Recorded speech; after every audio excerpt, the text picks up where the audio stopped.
은혜가 풍성하신 하나님, 오늘 우리를 은혜의 자리로 불러주셔서 감사드립니다. 이 시간 우리가 주님의 말씀을 듣습니다. 우리의 몸과 마음을 열어 주님만 바라보게 하여 주시옵소서. 감사드리며 예수 그리스도의 이름으로 기도드립니다. 아멘. 하나님께서 오늘 우리에게 주시는 말씀은 로마서 8장 26절에서 28절까지의 말씀입니다. 하나님께서 오늘 우리에게 주시는 말씀은 로마서 8장 26절에서 28절까지의 말씀입니다. 다 찾으셨으면 한 절씩 교독하시고 마지막 절은 합독하겠습니다. 이와 같이 성령도 우리의 연약함을 도우시나니 우리는 마땅히 기도할 바를 알지 못하나 오직 성령이 말할 수 없는 탄식으로 우리를 위하여 친히 간구하시느니라.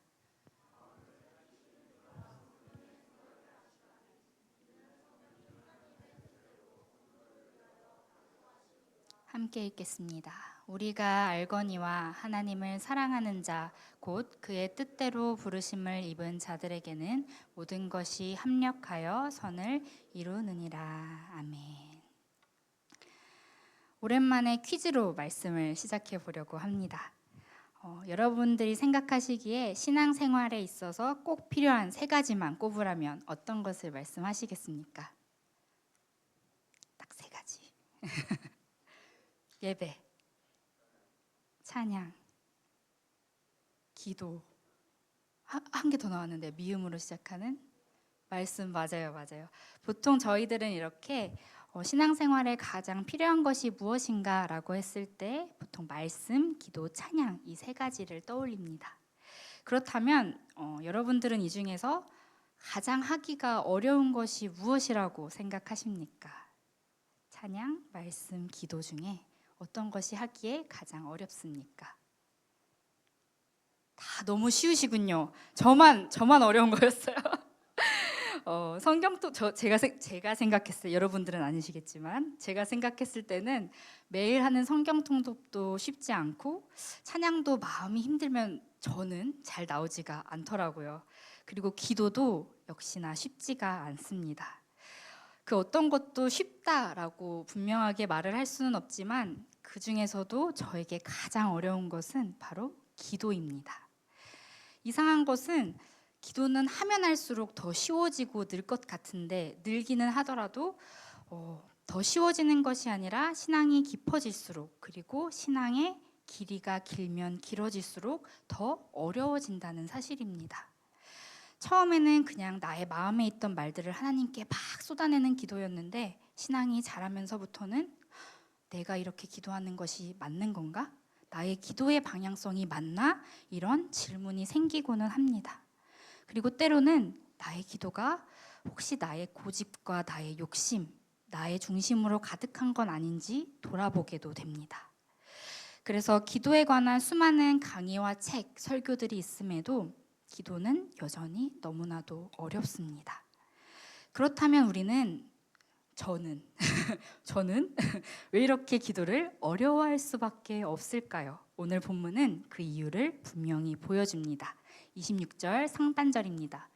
이와 같이 성령도 우리의 연약함을 도우시나니 우리는 마땅히 기도할 바를 알지 못하나. 여기서의 연약함은 단순히 사람의 의지가 약하다라고 말을 하는 것은 아닙니다. 원어 아스테네이아는 힘이 없는 상태, 즉 근본적으로 무능력한 상태를 말하는데요. 바울은 그래서 인간을 이렇게 진단합니다. 우리는 스스로 올바른 기도를 할 능력조차 없는 존재이다.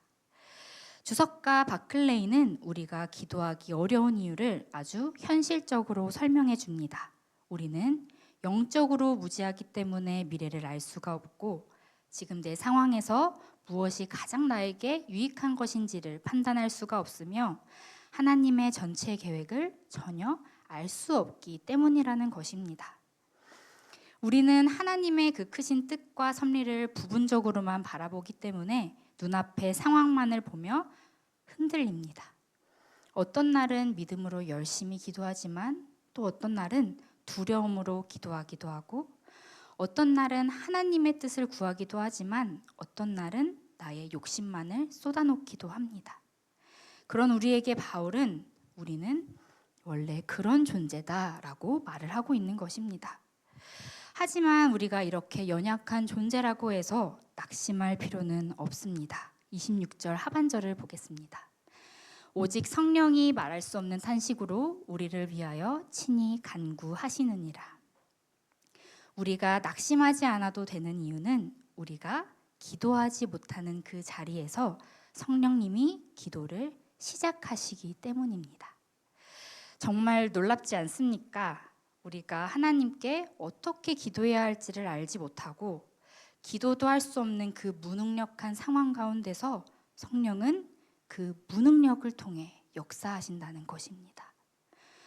우리가 말이 막혀서 아무 말도 하지 못할 때, 무엇을 구해야 할지 못할 때, 지쳐서 그냥 하나님 앞에 앉아만 있을 때 그 순간 성령의 기도는 시작됩니다.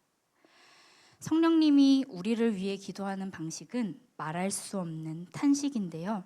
이것은 성령이 말로 표현할 수 없을 정도로 애통해하며 우리를 위해 기도하고 계심을 뜻합니다. 여기서 원문을 살펴보면 계속과 반복을 나타내는 현재형으로 쓰인 것을 볼 수가 있는데요. 성령은 우리의 무능력한 상황을 아시고 지금도 어제도 내일도 계속해서 쉬지 않고 중보하신다는 것입니다. 그래서 우리의 기도는 잘 되는 날도 있지만 잘 되는 날도 있고 막히는 날도 있지만 성령의 기도는 단 하루도 멈춘 적이 없습니다. 다음으로 27절입니다. 마음을 살피시는 이가 성령의 생각을 아시나니 이는 성령이 하나님의 뜻대로 성도를 위하여 간구하심이니라. 이 말씀에서는 기도의 본질이 드러납니다. 기도는 나의 뜻을 하나님께 설득하는 시간이 아니라 성령 안에서 나의 마음이 하나님의 뜻을 온전히 받아들이는 시간입니다. 우리는 한계가 있는 인간이기 때문에 하나님의 뜻을 온전히 알 수는 없습니다. 그러나 성령은 하나님의 뜻을 아시고 하나님의 뜻대로 기도하십니다.